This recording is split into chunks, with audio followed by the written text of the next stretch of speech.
Siapa ya konten kreator di balik seniman pertempuran combat ini? Konten-kontennya menginspirasi banget. Nah ini ada Wonogiri, coba saya tak telepon Pak Dandim dulu.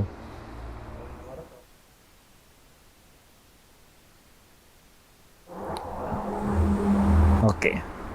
Halo, Pak Dandim.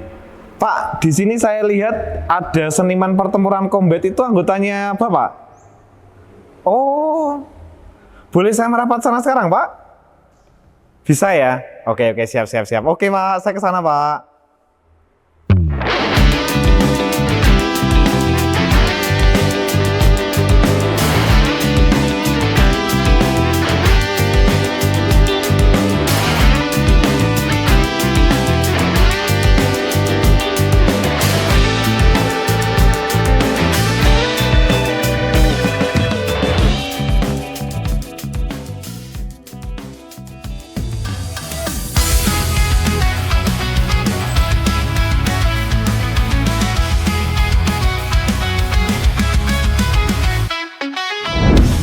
Menyusuri jalan cerita, tokoh inspiratif dari Nusantara. Mobil melaju, cerita pun dimulai. Roda berputar, penuh badan besar. Jalan panjang, penuh harmoni. Surik, cerita unik lokal. Inspirasi kita.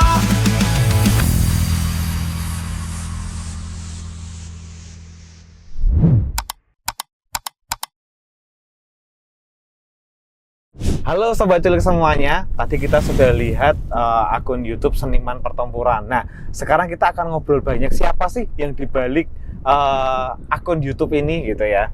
Nah, siapakah beliau? Yuk kita langsung kenalan dengan beliau yuk. Oke Mas, gimana kabarnya Mas? Kabar baik Mas Yorsi. Oke, mungkin bisa perkenalan dulu kepada Sobat Cilik ya. Opening YouTube saya ya. Monggo silakan. Salam hormat dan salam satu jiwa. Berjumpa kembali dengan channel pemersatu bangsa Nusara, seniman pertempuran yang selalu menggerakkan semangat 55 untuk persatuan Indonesia. Weh. Keren.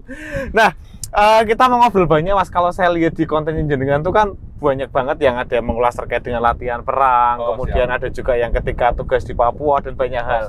Nah, sebelum kita bahas sampai sana Mas, kita mau tanya dulu sebenarnya awal mulanya kenapa sih kok Mas bikin channel YouTube dengan nama Seniman Pertempuran itu awal mulanya gimana Mas? Oh siap, jadi begini.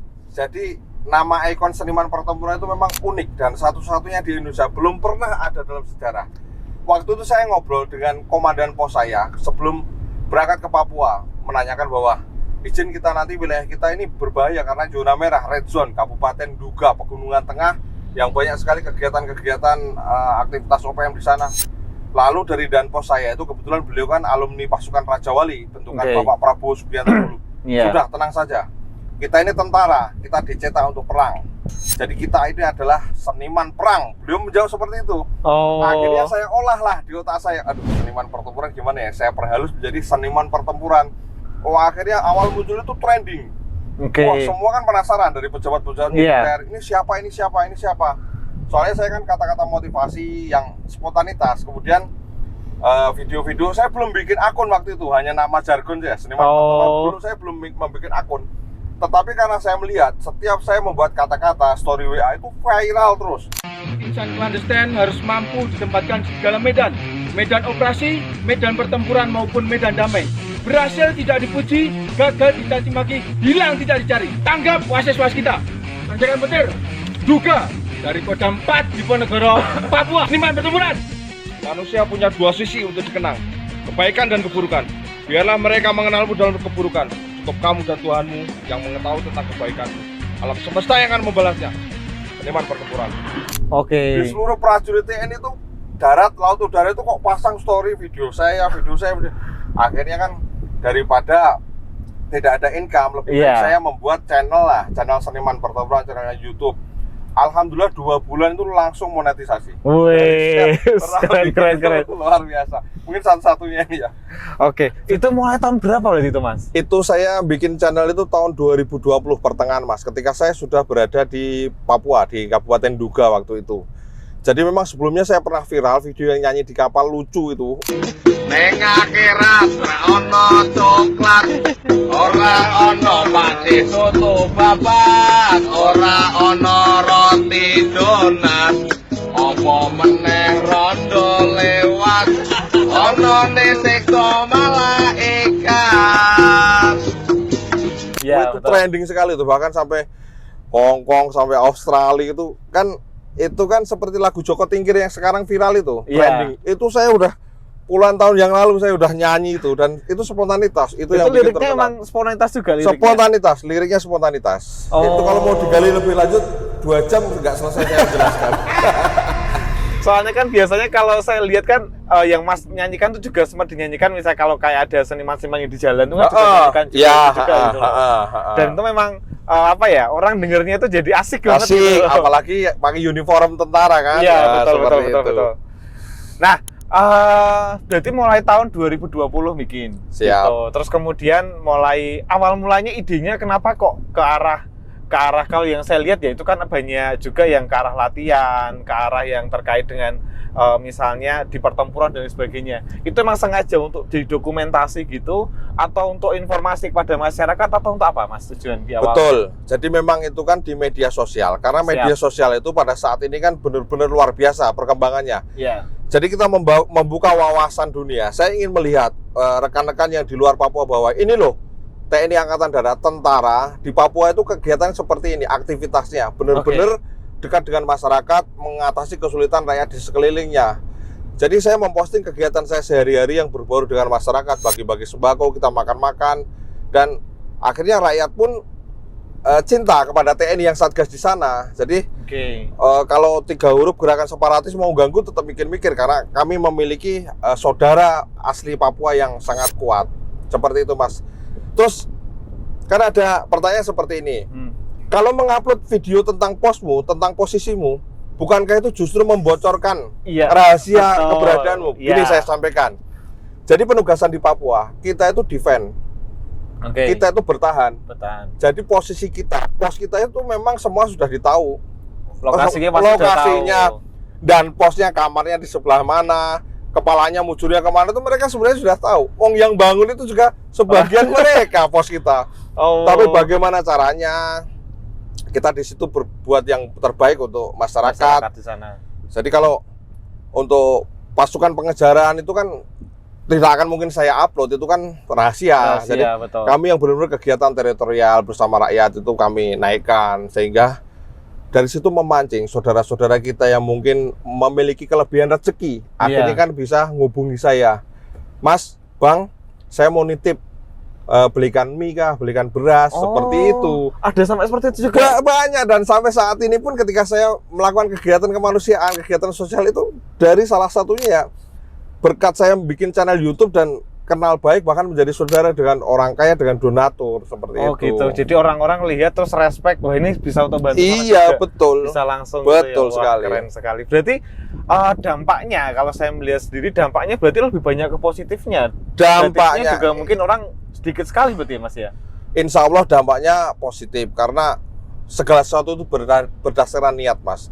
Saya awal mula membuat niat, itu memang saya sebagai prajurit TNI yang ditugaskan di daerah konflik, daerah terpencil, saya harus benar-benar memahami apa permasalahan di sana. Kebutuhan mendasar manusia itu pada dasarnya kan masalah pangan. Iya, betul. Kemudian kesehatan, kemudian tempat tinggal. Kalau di sana kan sudah ada hune. Maka kami TNI itu mewakili pemerintah. Karena tidak mungkin pemerintah selalu hadir di daerah-daerah rawan. Betul. Yang bisa ke sana ada akses hanya TNI Polri. Dan di tempat saya kemarin pun kepolisian tidak ada. Itu memang murni khusus tentara aja, khusus TNI. Oleh karena itu, bagaimana caranya kita bisa berbuat yang terbaik. Pokoknya ada permasalahan apapun, masalah besar kita jadikan masalah menjadi ringan. Masalah yang ringan kita selesaikan. Itu Mas. Nah, pengalaman Mas, pengalaman kan banyak juga kan dari kita sipil ya. Sipil itu kan tahunya kan di sana tuh memang banyak konflik dan lain sebagainya. Di sana mengerikan gitu kan katanya kan. Sebenarnya ketika di sana itu memang situasinya gawat banget seperti itu, atau memang ada waktunya yang itu agak landai, nggak ada masalah gitu Mas? Memang begini Mas, jadi ada sebuah doktrin ataupun filosofi di militer bahwa di daerah konflik itu tidak ada sejegal tanah pun yang aman. Oh, gitu. Jadi apapun kondisinya kita tidak boleh terlena. Seandainya saya membuat kegiatan kemanusiaan, tapi pasti sudah ada rekan-rekan yang ngepam duluan. Oke. Keliling itu kan Iya. menjaga antisipasi. Mantau juga. Karena kita nggak mau beresiko juga, karena mereka kan nggak peduli yang musuh ini. Iya. Itu mau baik-baik sama masyarakat, mereka tujuannya kan hanya nyerang aparat, Betul. nyerang pendatang kan seperti itu. Karena banyak sekali kejadian kan, seperti pembuatan menara telekomunikasi, Iya. nakes, guru itu kan jadi korban. Karena Betul. apa? Karena mungkin menganggap sudah aman, sudah biasa, nggak bisa seperti itu. Jadi di daerah konflik itu tidak ada sejengkal tanah pun yang aman. Harus Siap benar-benar siap. koordinasi dengan pasukan TNI Polri yang ada di sana. Karena dinamika ini keamanannya itu cepat sekali berubah di sana itu. Kadang-kadang Oh. landai, kadang-kadang tiba-tiba mencekam. Tapi memang ada beberapa hal yang bisa kita pelajari. Iya. Misalnya tanda-tanda ketidakwajaran, kok biasanya masyarakat datang ke kebun kok ini nggak ada, Nah, itu sepi. tanda-tanda. Biasanya remaja pada olahraga kok nggak ada, lah itu tanda-tanda. Makanya oleh karena itu kita harus melakukan pendekatan persuasif dengan warga masyarakat. Kalau sudah ada ikatan batin yang kuat, mereka pun nggak rela. Saudara-saudara kita orang asli Papua, rakyat itu kalau kita disakiti di sana, karena kita sudah dianggap saudara mereka. Oh, Jadi itu gitu. poin-poin yang paling penting itu, Mas. Oke, kalau yang paling berkesan banget saat tugas di Papua, terutama di daerah-daerah konflik seperti tadi, apa Mas dari sudut pandang jenengan sendiri pribadi? Yang berkesan sebenarnya banyak. Dari segi kita manusia biasa, Ya. di situ kita ada sebuah ujian misalnya. Kita memiliki stok makanan Iya. yang terbatas ya, yang terbatas. Betul. Harusnya ini untuk konsumsi kita sendiri. Tapi melihat saudara-saudara kita kok lebih jauh memprihatinkan, itu kembali lagi ke pribadi masing-masing. Kita memiliki jiwa keinsafan, kerelaan apa tidak bahwa Oke. rezeki itu berbagi. Dan alhamdulillah dengan banyak berbagi itu justru malah kita nggak kekurangan bahan logistik. Dari mana aja rezeki itu akan datang. Oke, karena saya juga pernah lihat video, biasa kan izin ya, biasanya dari teman-teman dari Papua datang terus sambil datang terus nuker makanan. Itu Betul. betul seperti itu berarti di Betul. sana Jadi- realitanya. Jadi saya kalau pos saya nih ya, pos saya itu memang sudah saya sediakan berdus-dus mie, beras, sembako itu di kamar saya. Iya.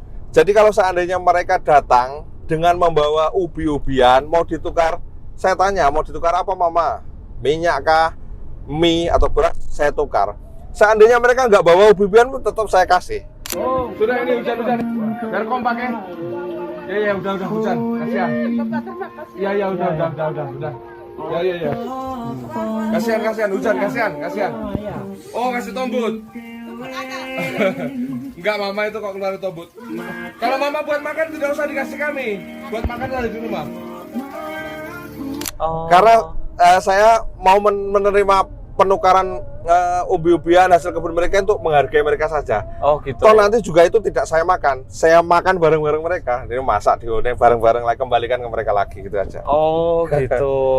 Wah, luar biasa banget. Jadi di sana memang TNI juga dengan Polri sudah merasa sudah dekat dengan masyarakat juga gitu ya di sana ya. Sudah dekat, Mas. Makanya kita kalau lihat video-video itu kan banyak sekali pasukan Betul. TNI yang pulang itu ditangisi sampai. Betul. Saya juga seperti itu kemarin itu. Bahkan saya itu kan balik tugas itu kan 2021 sampai detik ini pun mereka masyarakat masih hubungi saya, masih kalau berasnya habis laporan gini. Kalau saya ada rezeki lebih ya nanti saya kirim walaupun sedikit-sedikit. Yang penting bisa untuk makan itu saja. Oh, wih, luar biasa banget. Nah, sekarang kita ngomong soal konten, Mas. Nah, seringkali kan juga ada tugas, juga ada konten. Lah, bagi tugasnya gimana nih, Mas? Karena kan biasanya waktu tugas misalnya bawa senjata, terus kontennya kapan nih? Gitu. Sedangkan ada buat konten juga buat edukasi, buat masyarakat juga. Lah, itu baginya gimana, Mas, jenengan? Kalau pas di Papua ini, Iya, kalau pas di Papua. kalau pas di Papua itu saya ngerekam video saja sehari-hari karena di sana itu nggak ada sinyal. Oh. Sinyalnya itu pakai Ubiku, 1 giga itu harganya 120.000. Nggak akan mampu konten kreator itu di sana. Jadi nanti ada perwakilan dari pos TNI itu kan setiap bulan, Iya. itu kan dia ngirim beras. Ya, logistik Nanti ya. kita titip flash disk ke dia. Oh. Dia kan tinggalnya di kota, kabupaten, yang ada sinyal notabene. Nanti yang upload dia. Oh, gitu. Gitu. Kita nggak mungkin bisa setiap hari, nggak mampu. Kita cuma video-video aja. Oh, gitu. Jadinya ngambil dulu, setelah itu nanti ada waktunya kalau pas ada ke sana baru di edit lah, ambil edit itu nanti baru dikirimkan seperti itu. Oke, nah sekarang tanggapan dari teman-teman nih, karena kan tidak semua anggota dari TNI itu kan menjadi konten kreator ya, sekaligus misalnya memberitakan. Nah tanggapan teman-teman sendiri atau termasuk tanggapan dari pimpinannya terkait dengan buat konten ini gimana Mas? Sebenarnya susah juga karena posisi prajurit TNI itu kan semua serba ada pakemnya, ada aturan. Ada aturannya. Jadi sangat jarang sekali anggota mengatasnamakan personal dia sendiri membuat channel YouTube. Iya. Kalau saya nekat sebenarnya, nekat saja. Yang penting niat saya baik, niat saya tulus, ingin membuktikan kepada masyarakat Indonesia bahwa ini saya sebagai prajurit TNI berbuat untuk rakyat. Iya. Makanya yang saya tampilkan mungkin positif. Betul. Saya nggak takut saat dia ditegur ya. Kembali lagi kalau tentara ya siap salah. Tapi alhamdulillah sampai detik ini tidak ada yang menjurus ke sana, justru malah diapresiasi. Jadi video motivasi saya itu dikenal oleh seluruh prajurit TNI, darat, laut maupun udara. Bahkan setiap ada event mereka ulang tahun angkatan, ulang tahun personal, ulang tahun keluarga pun saya sering dimintai ucapan. Kemudian ada event-event misalnya goes, pertandingan apa itu juga sering mengucapkan. Bahkan dulu lettingnya Let Call Teddy Seskap itu pada saya ulang tahun itu lettingnya namanya Panduri Lastaka. Saya pun di request untuk membuat ucapan buat lettingnya Let Call Teddy Seskap. Jadi emang malah banyak jadi inspirasi, bisa kalau waktu acara-acara gitu bisa ngucapin jadi gitu ya. inspirasi Mas. Bahkan mungkin ada satuan yang mau berangkat ke sana, itu saya dipanggil untuk memberikan motivasi. Kemudian juga dari rekan-rekan kepolisian banyak juga. Jadi sangat bermanfaat dan sangat positif sekali menurut saya. Iya. Nah, kita lanjut ngomong soal konten. Di TNI itu kan ada beberapa yang memang tidak harus boleh disampaikan, ada yang harus disampaikan. Nah, biasanya Mas baginya gimana itu? Terkait dengan ini kalau latihan seperti ini boleh nih, tapi kalau ini sudah menjurus ke yang agak-agak secret rahasia nggak boleh gitu. Oh iya. Kebetulan kan waktu saya itu kan berdinas di Batalion Infanteri. Saya menjabat sebagai bintara pelatih, kemudian komandan seksi markas batalion ataupun panglima perangnya batalion. Jadi yang mengatur seluruh kegiatan latihan tempur di batalion itu dulu saya. Iya. Jadi saya tahu bisa memilah-milah. Oh, ini materi yang bersifatnya R, rahasia. Iya. Ini yang B, biasa. Jadi bisa untuk dikonsumsi oleh publik karena masyarakat Indonesia kan yang menggaji TNI. Jadi mereka juga harus tahu dong aktivitas tentara itu seperti apa sih di batalion. Badan Kodim dengan Kapolres sudah bersinergi. Oleh karena itu kita sebagai anggotanya tidak ada alasan lain kita harus mendukung beliau. Hari ini kita tunjukkan kepada dunia bahwa Wonok ini ada semangat.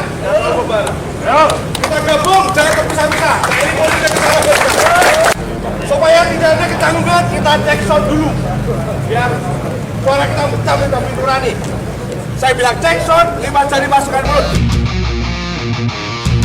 Itu ya. Cek sound.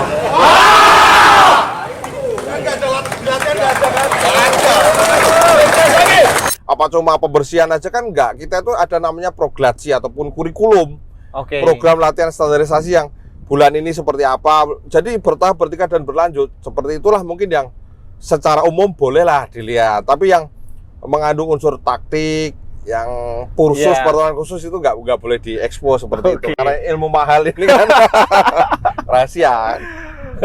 Tapi kalau saya lihat banyak komentar dari masyarakat juga yang positif banget ya dengan adanya itu ya, karena mereka kan juga merasa ternyata TNI yang selama ini yang jenengan bilang tadi ada gajinya dari masyarakat juga dari pajak dan sebagainya itu kegiatannya juga ternyata luar biasa banget. Alhamdulillah. Jadi channel saya itu sebagai wadah pemersatu bangsa Nusara. Saya merekrut semua elemen masyarakat, semua golongan, semua profesi pekerjaan, semua disiplin ilmu, monggo bergabung.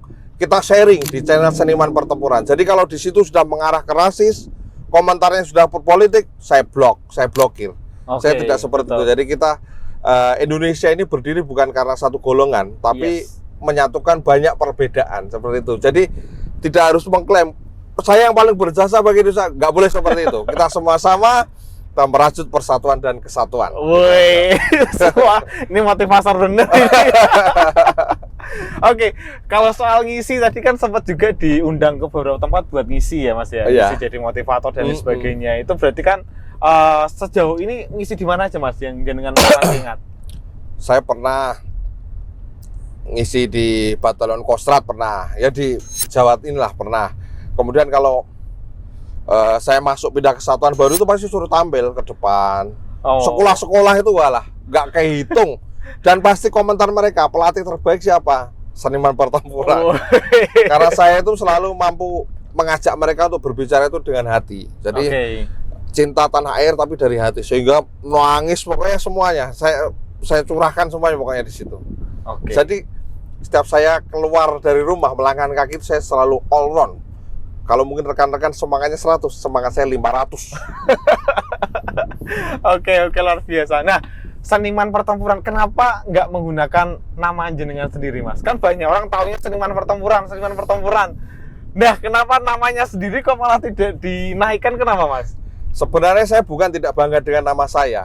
Gimana? Saya tuh pengen membentuk opini tentang suatu tokoh, yaitu seorang seniman bisa, bertempur juga bisa. Jadi memiliki filosofi atau makna bahwa seniman pertempuran adalah prajurit TNI yang memenangkan pertempuran tidak harus dengan bunyi letusan seperti itu, dengan seni. Seperti itu. Dulu akun-akun medsos saya nama saya juga tenar loh, Mas. Jangan salah. Cuma saya khusus YouTube ini saja seniman pertempuran. Nah, kita tadi sudah ngobrol banyak terkait konten-konten waktu pas bertugas di Papua dan lain sebagainya. Ya. Nah, sekarang waktu tugas di Wonogiri sendiri, itu kan juga sempat bikin konten-konten yang waktu di Waduk dan lain sebagainya. Itu acara apa, Mas, yang dibikin itu? Atau memang sengaja dibuat atau waktu ada acara terus diambil kontennya? Enggak, setiap saya bergerak ke suatu tempat itu biasanya selalu saya videokan. Kalau menarik itu tetap nanti saya posting, saya upload. Jadi saya menghimbau kepada saudara-saudaraku semua konten kreator yang berada di Wonogiri, ayo kita up daerah kita. Wonogiri itu kan banyak sekali tempat-tempat wisata, tempat-tempat menarik. Kita jual kepada saudara-saudara kita di lain daerah supaya Wonogiri menjadi lebih terkenal. Sudah banyak potensi di Wonogiri ini. Cuma karena konten saya itu temanya dari awal kan tentang militer, tentang Papua. Jadi kalau beralih tema itu kan algoritma juga berubah seperti itu. Kalau mau mereplur tentang Wonogiri ya memang harus bikin channel baru lagi khusus membahas vlog tentang Wonogiri. Seperti itu. Gitu ya. Jadi kemarin pun yang waktu di Wonogiri pun juga kegiatan-kegiatan yang ada korelasinya dengan militer juga ya. Ya, gitu. Ada korelasi misalnya ya dengan TNI Polri itu kan saya selalu mimpin kalau mereka. Waktu kemarin ada ulang tahun yang apa? Kemerdekaan, kemerdekaan juga ya kemarin. Iya, betul. Hari ulang tahun Polri saya. Ulang tahun Polri gimana itu ceritanya, Mas? Ulang tahun Polri kan kemarin kan upacara terus dari Kodim itu kan memberikan ini kado ulang tahun, jadi tumpeng itu kan, mengirimkan ke sana. Nah, dari Kodim kan Kasdim memerintahkan ke saya, nanti ambil alih ya pada saat pelaksanaan, siap Kas. Kalau saya biasa freestyle, jadi didadak langsung on, nggak mikir-mikir lama. Jadi ketika saya melihat ada bunyi musik dan sebagainya, langsung mengalir terus. Wah, itu luar biasa. Jadi seluruh penonton itu melihat ke saya semua itu, sampai Kapolres angkat jempol 2 itu. Kasat serse semua minta foto. Tapi value lain selain bikin konten kan juga dapat memberikan informasi buat masyarakat juga. Kalau dari sisi keluarga atau dari sisi lain gitu, manfaat yang lain dengan buatan konten itu apa, Mas? Ada nggak yang lain? Sebenarnya saya membuat konten itu cuma sebatas ini ya saja, sebatas yang pertama menyalurkan hobi, karena memang saya suka menulis karangan, kemudian mengaplikasikan kemampuan otodidak, edit video seperti itu. Kemudian nilai yang bisa diambil dari konten-konten itu adalah nilai positif tentang militer, tentang persatuan, tentang keberagaman, kemajemukan bahasa Indonesia. Jadi sesuai dengan pengalaman hidup saya, itu saya curahkan semua di YouTube. Seperti itu sebenarnya. Kalau ada penghasilan dari YouTube itu anggap aja bonus plus gitu. Oke. Nah, kemarin sempat juga saya dengar cerita katanya sempat juga ngadakan baksos. Itu ceritanya gimana, Mas? Emang dari sendiri atau emang ada kegiatan atau karena apa? Siap. Kalau baksos itu kan saya sampaikan tadi kan ada korelasinya dengan kegiatan saya di Papua. Jadi mungkin ada sosok malaikat tak bersayap lah, donatur yang benar-benar memiliki kelebihan rezeki, itu berkesinambungan, berkelanjutan. Jadi mengikuti walaupun saya sudah tidak di Papua, namanya berbagi itu kan di mana saja bisa. Yang penting niatnya tulus kan, Mas. Jadi Alhamdulillah sampai di Wonogiri itu masih berlanjut sampai detik ini, sampai sekarang. Dan harus door to door, tepat sasaran, harus ke benar-benar saudara-saudara kita yang benar-benar ekstrim, ya. ekstrim miskin. Yang Masya Allah ya itulah kondisi kita. Bagaimana lagi? Jadi kita harus bagaimana berpikir dan berbuat untuk mengatasi kesulitan rakyat di sekeliling kita. Itu saja sih Mas sebenarnya. Oke, kalau harapan dari Mas sendiri untuk masyarakat yang melihat konten-konten itu, sebenarnya output yang dihasilkan pengen masyarakat gimana sih? Apa hanya sekedar tahu terus menjunjung persatuan atau ada yang lain, Mas? Ya harapan saya masyarakat itu kan, Indonesia ini kan dari dulu kan sebenarnya terpecahnya kan hanya karena masalah adu domba saja kan. Betul, sejak zaman penjajah Sejak zaman penjajah sampai sekarang. Jadi sedikit-sedikit mudah terprovokasi. Jadi harapan saya pada warga masyarakat yang menonton video-video saya, tetap jaga diri, jaga emosi, kuasai keadaan, jaga persatuan dan kesatuan. Ada permasalahan sedikit kita sampaikan, ada pemerintah, ada TNI, ada Polri, udah sampaikan ke sana. Tidak perlu harus pengerusakan. Menyampaikan aspirasi itu diatur dalam undang-undang, tapi tidak harus pengerusakan, itu saja. Oke, wah itu ingat tuh pesan-pesannya tuh. Nah, sekarang tuh yang ke depan nih Mas, yang ke depan ini akan terus bikin seperti ini atau nanti ada terobosan lain mau bikin mungkin sesuatu yang memang belum dibikin atau gimana Mas? Terkait dengan channel YouTube atau terkait dengan konten? Oh siap. Kalau saat ini sih saya masih fokus di itu ya, kegiatan saya, kegiatan militer, kegiatan kemanusiaan. Saya pun hanya punya satu channel loh Mas. Dalam artian platform saya hanya YouTube. Oke. IG nggak ada, FB nggak ada, TikTok nggak ada. Loh, TikTok juga nggak ada? Nggak ada. Saya tuh nggak pernah nyuruh orang like and subscribe. Saya tuh single fighter. Cukup itu. Kan luar biasa, nggak ada di Indonesia ini. Hanya satu punya akun YouTube saja loh. Nggak punya platform lain loh. Loh, berarti saya pernah coba ngecek itu ada juga seniman pertempuran yang ada di TikTok tuh berarti? Itu KB bukan saya. KB itu asli. Oh berarti kalau misalnya ada di TikTok misalnya atau di sosial media yang lain, kemudian ada seniman pertempuran berarti bukan Bukan ya? saya. Kalau nggak percaya DM saja, minta video call, kan bukan saya. Itu saja kuncinya. Banyak yang mengatasnamakan seniman pertempuran hingga menerima endorse banyak sekali. Setelah diminta video ucapan bingung, nggak bisa. Lah yang asli di sini. Saya ketawa saja sih, nggak apa-apa sih. Itu kan semua dari Tuhan. Jadi nggak perlu itu dipermasalahkan, nggak perlu kena royalti. Udah silahkan ambil, silahkan. Yang penting bermanfaat itu aja. Oh berarti nggak masalah juga? Nggak masalah, simple hidup itu. Oh jadi aman ya? Aman. Dikit, aman. Cuman kalau mau minta ucapan, nah itu repotnya Anda di situ. Betul. Oke, nah pesan-pesan terakhir untuk generasi muda misalnya. Jadi untuk generasi muda juga buat teman-teman satu angkatan jenengan mungkin disampaikan, monggo silakan. Oke, untuk teman-teman seangkatan saya, salam hormat, salam satu jiwa, Kombet 2104 di seluruh Indonesia. Kemudian untuk para pemuda tetap harus menguasai teknologi, jangan buta terhadap teknologi. Kemudian kita juga harus belajar banyak literasi sehingga terisi ini ya. Tetap berbuat baik dimanapun berada. Kalau seandainya kita bertemu dengan orang baik itu memang penting. Tetapi yang terpenting tetaplah menjadi pribadi yang baik walaupun tidak bertemu dengan siapapun. Seniman pertempuran. Wes luar biasa ya, tetap menjadi orang baik walaupun belum ketemu dengan orang yang baik gitu ya. Karena kan ya benar juga, karena kan kita hidup ini kan tidak selalu ketemu dengan orang yang baik kan. Betul sekali. Tapi kalau dari kita sudah baik duluan, pasti yang Maha Kuasa juga Tuhan akan pertemukan kita dengan orang yang baik. Betul. Racun yang paling mematikan itu adalah pujian, sanjungan, dan tepuk tangan. Sedangkan motivator yang sangat baik itu adalah hinaan, cacian, dan makian. Oke. Terima kasih Mas, ini ada kenang-kenangan dari Culik. Luar biasa, ini jersey Culik. Culik. Wah, mantap selalu. Nah, Jaya selamanya Regar Sport Culik tetap menjadi mewarnai kehidupan di Wonogiri. wih, siap. Buat sobat Culik semuanya, terima kasih banget. Jadi luar biasa banget kita bisa ngobrol dengan seniman pertempuran ya, lebih kenalnya itu di baliknya siapa. Nah, buat teman-teman semuanya silakan bisa jangan lupa like, share, dan komen. Kemudian kalau misalnya teman-teman ada orang yang memang wah ini cocok untuk diculik nih, silakan bisa tulis di kolom komentar atau bisa chat admin begitu ya. Oke, itu semua sobat Culik semuanya. Terima kasih buat siang ini Dadah. Seniman pertempuran.